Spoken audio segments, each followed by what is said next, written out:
नमस्कार मित्रों, मैं वास्तु आचार्य विवेक शर्मा मेरे YouTube चैनल पर आप सभी का फिर से स्वागत करता हूं।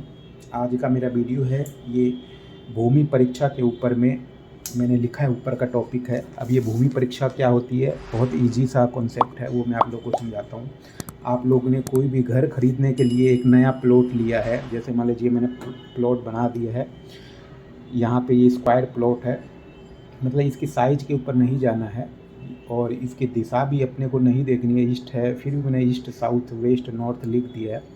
मेन जो मैं समझाना चाहता हूँ वो है कि पूरी ज़मीन जो है, पूरा प्लॉट है, उसके एकदम सेंटर पॉइंट पे आप जाएं।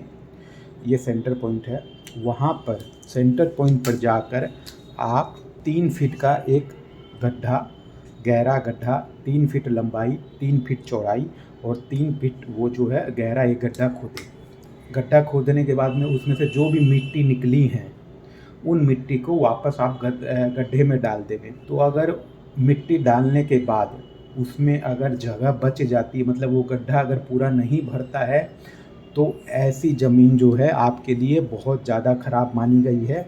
ऐसी ज़मीन में आप कभी भी कोई भी प्रकार का निर्माण या अपना घर नहीं बनाएं। इसके अलावा अगर आप जब भूमि से मिट्टी निकालने के बाद वापस मिट्टी से उसको भरते हैं और वो भरने के बाद में पूरा लेवल हो जाता है, मतलब कि न तो मिट्टी बचती है और न ही मतलब गड्ढा खाली रहता है, तो ऐसे आप मीडियम बोल सकते हैं, उसको मध्यम श्रेणी की ज़मीन बोल सकते हैं। अब बात करते हैं नंबर तीसरे की। अगर आपने गड्ढा खोदा 3 बाई 3 का, मतलब 3 फुट चौड़ा, 3 फुट गहरा और 3 फुट लंबा, तो अगर इसमें आपने मिट्टी निकाली और मिट्टी निकालने के 10 मिनट के बाद आप वापस उस गड्ढे को जब मिट्टी से भर देते हैं, वो गड्ढा पूरा भर जाता है और थोड़ी सी मिट्टी अगर बची भी रह जाती है, तो इसका मतलब वो भूमि रहने के लिए बहुत शुभ मानी गई है। ऐसी भूमि को आप ज़रूर ले लें। तो इस तरह से मैंने ये भूमि परीक्षा के बारे में आप लोगों को बतलाया है कि किस तरह से मिट्टी के द्वारा भूमि परीक्षा की जाती है। अब मेरा दूसरा जो तरीका है वो मैं आप लोगों को बताता हूँ। वैसे ही अपने प्लॉट में जाकर 3 बाई 3 का एक गड्ढा खोदें, मतलब 3 फीट चौड़ा, 3 फीट गहरा और 3 फीट लंबा। गड्ढा खोदने के बाद में उसमें आप जो है उसको पूरा पानी से भर दें, उस गड्ढे को पूरा पानी से भर देवें और 10 मिनट आप थोड़ा सा इंतज़ार करें।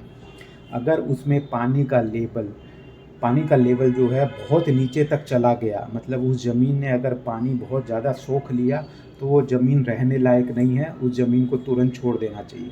अगर फिर भी आपको उस घर में प्लॉट में घर बनाना ज़रूरी है, तो फिर पूजा पाठ या वास्तु के जो नियम है उनको मान कर फिर बनावे। इसके अलावा आपने उस गड्ढे को पानी से भर दिया और 10 मिनट के बाद आप वेट कर रहे हैं और 10 मिनट के बाद आप देखते हैं कि वो गड्ढा आधा से थोड़ा सा ऊपर भरा हुआ है, तो वो मध्यम श्रेणी की ज़मीन है।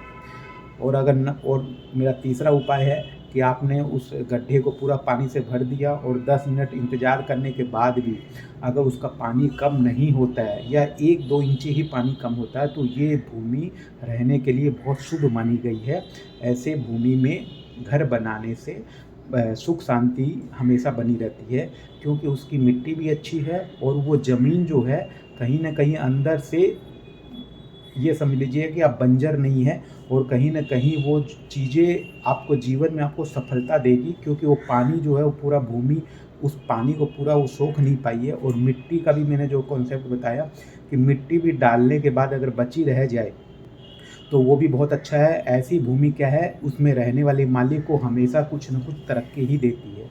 तो इस प्रकार से मैंने 2 उपाय आप लोग को भूमि परीक्षा के ऊपर बतलाया है, तो आप ज़रूर अपने प्लॉट में करके देखें। इसमें अगर आपको कोई कन्फ्यूजन हो तो आप मुझे व्हाट्सएप पर या मेरे यूट्यूब चैनल पर जाकर भी आप मुझसे पूछ सकते हैं।